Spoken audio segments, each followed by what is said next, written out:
আসসালামু আলাইকুম ভাই এবং আপুরা, আপনারা সবাই কেমন আছেন? আশা করছি ভালো। আমিও ভালো আছি। আজকে আপনাদেরকে করে দেখাবো মাংস কষা রেসিপি।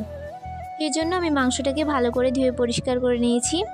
তারপরে আমি দিয়ে দেব পেঁয়াজ কুচি আর রসুন, দিয়ে দেব স্বাদ অনুযায়ী লবণ, হলুদ গুঁড়ো, মরিচ গুঁড়ো, ধনিয়া গুঁড়ো।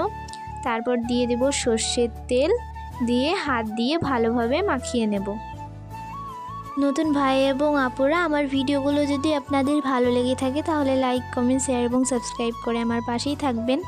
তারপর আমি দিয়ে দেব মশলা আর দুটো তেজপাতা মাছ থেকে ছিঁড়ে নিয়েছি, দিয়ে আবারও মাখিয়ে নেব। তারপর আমি কিছুক্ষণের জন্য ঢাকা দিয়ে দেব। এবার আমি চুলায় আগুনটা ধরিয়ে নেব। এদিকে আমি শিলে জিরাটাকে ভালোভাবে বেটে নিচ্ছি। এবার আমি ঢাকনাটা তুলে একটু ভালোভাবে নাড়াচাড়া করে নেব।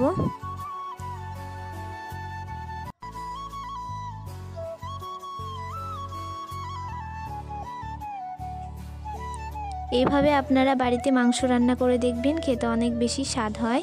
তারপর আমি এখানে দিয়ে দেব জিরা বাটা, দিয়ে ভালোভাবে আবারও সব কিছু একসঙ্গে মিশিয়ে নেব।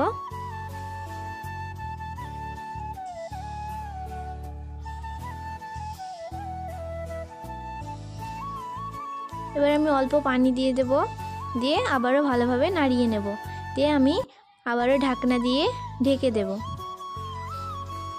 তারপর আমি পানিটাকে গরম করে রেখেছিলাম, সেই পানিটা এবার মাংসর মধ্যে দিয়ে ভালোভাবে আবারও নাড়িয়ে নেব। তারপরে আমি এখানে উপর দিয়ে গরম মশলা ছিটিয়ে দেব।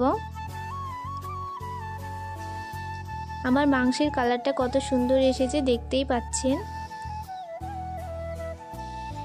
আমার মাংসটা হয়ে গেছে। আজকের মতো এখানেই বিদায় নিচ্ছি। সবাই ভালো থাকবেন, সুস্থ থাকবেন। আল্লাহ হাফেজ।